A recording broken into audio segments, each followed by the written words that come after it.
کہ آج سے غیر قانونی طور پر مقیم غیر ملکیوں کی وطن واپسی کے لیے اقدامات شروع کر دیے گئے ہیں۔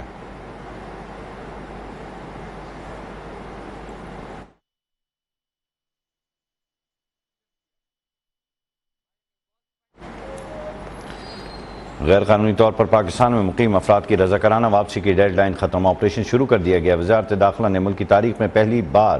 فورن ایکٹ 1946 کے تحت تمام صوبوں کو غیر قانونی طور پر مقیم افراد کی بے دخلی کا حکم نامہ جاری کر دیا۔ حکم نامے کے مطابق معمولی جرائم میں زیر تفتیش اور سزا یافتہ غیر قانونی طور پر مقیم غیر ملکیوں کو بے دخل کر دیا جائے گا۔ اس سے پہلے آپ کو بتائیں کہ ایک مہینے سے تاریخ دی ہوئی تھی، 31 اکتوبر کی ڈیڈ لائن دی تھی، جس کے بعد کہا گیا تھا کہ مجموعی طور پر پورے ملک میں ایک گرینڈ آپریشن کیا جائے گا۔ جو بھی غیر قانونی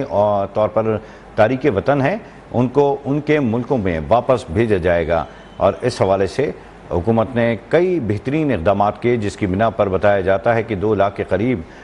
جو خاندان ہیں وہ ملک سے جا چکے ہیں اور باعزت طریقے سے ان کو واپس بھیجا گیا۔ اور اب صورتحال یہ ہے کہ اس تمام تر صورتحال کو کنٹرول کرنے کے لیے دی گئی ڈیڈ لائن کے اب اینڈ ہو چکا ہے اور آج سے آپریشن شروع کر دیا جائے گا۔ ہمارے ساتھ سردار حمید موجود ہیں اس اہم معاملے پر بات کرنے کے لیے۔ سردار حمید، بتائیے گا کیا توقع کی جا رہی ہے، کتنے غیر ملکی اس وقت موجود ہیں اطلاعات کے مطابق، اور ان کی بے دخلی کے لیے اقدامات اور تیاریاں کیسی ہیں؟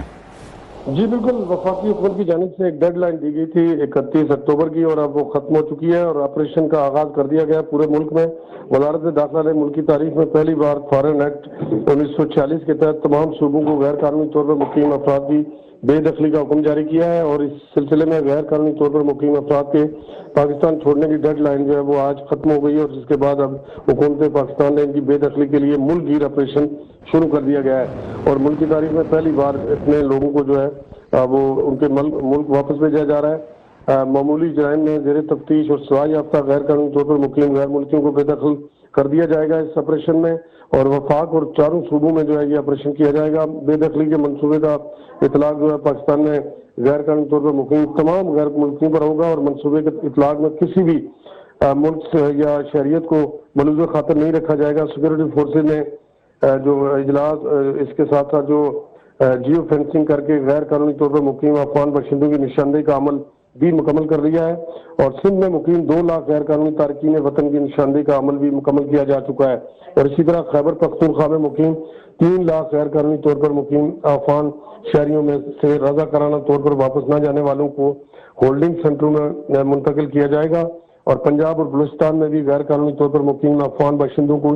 کی بے دخلی جو ہے اس کے لیے آپریشن کا آغاز ہو چکا ہے، اور ان کا ڈیٹا سکیننگ سے چیک کیا جا رہا ہے۔ تو آج ڈیڈ لائن ختم ہونے کے بعد پورے ملک میں آپریشن شروع کر دیا گیا ہے، اور اس میں کسی قسم کی حکومت کا یہ کہنا ہے کہ کوئی رعایت نہیں دی جائے گی، اور جتنے بھی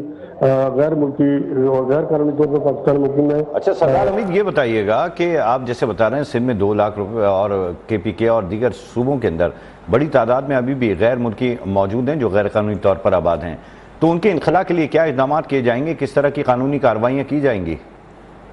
ان کو ان کے ملک بھجوانے کے لیے جو ہے ان کو ملک بدر کر دیا جائے گا، اور یہ ایک جبری اقدام ہوتا ہے جو وفاقی حکومت اب لے گی، چونکہ اس سے پہلے پورا تقریباً 1 ماہ جو ہے وہ ان کو ریلیکس دیا گیا تھا کہ وہ جو خود ہی اپنے ملک چلے جائیں، اور چمن بارڈر کے ذریعے جو ہے ان کو بھجوایا جاتا رہا ہے، ان کو فیسیلیٹیٹ کیا جاتا رہا ہے، ان کو گاڑیاں فراہم کی گئیں، ٹرانسپورٹ فراہم کی گئی، اور تمام تر سہولیات دی گئی تھی، لیکن جو اچھا تو جو گے تو کیا دوبارہ سے وہ ملک میں واپس آ سکتے ہیں؟ جی اس کے بعد جو ہے وہ ملک واپس نہیں آ سکیں گے، اس کے لیے باقاعدہ ایک حکومت نے جو پہلی والی ریلیکسیشن تھی وہ اب ختم کر دی ہے، اور حکومت کا یہ کہنا ہے کہ سیکورٹی اقدامات اور پاکستان میں جو سیکورٹی کی صورتحال ہے، اور بالخصوص جو حالیہ دہشت گردی کے واقعات ہوئے تھے ان میں افغان شہری اور افغان جو دہشت گرد تھے وہ ملوث تھے، اور اسی طرح جو بارڈر ہے پاک افغان وہاں پر بھی دہشت گرد جو ہے وہ افغانستان کی طرف جو ہے وہ کھلے عام جو ہے پاکستان پر جو ہے وہ آئے روز اس طرح کے واقعات میں ملوث ہیں۔ تو اندرون ملک بھی پاکستان میں جو واقعات ہوئے ہیں حالیہ دہشت گردی کے، ان میں مکمل طور پر نشاندہی کی گئی تھی کہ یہ لوگ جو افغان باشندے اور دہشت گرد ہیں وہ براہ راست پاکستان کے اندر حساس عمارتوں، مساجد اور دیگر جو انسٹالیشن ہے وہاں پہ حملے کرتے ہیں، اور خود کش حملوں میں بھی یہ شامل رہے ہیں، جس کے بعد یہ فیصلہ کیا گیا کہ پاکستان سے کسی بھی غیر ملکی کو جو ہے وہ بغیر کسی ویزے کے آنے کی اجازت نہیں ہوگی، اور ایک پراپر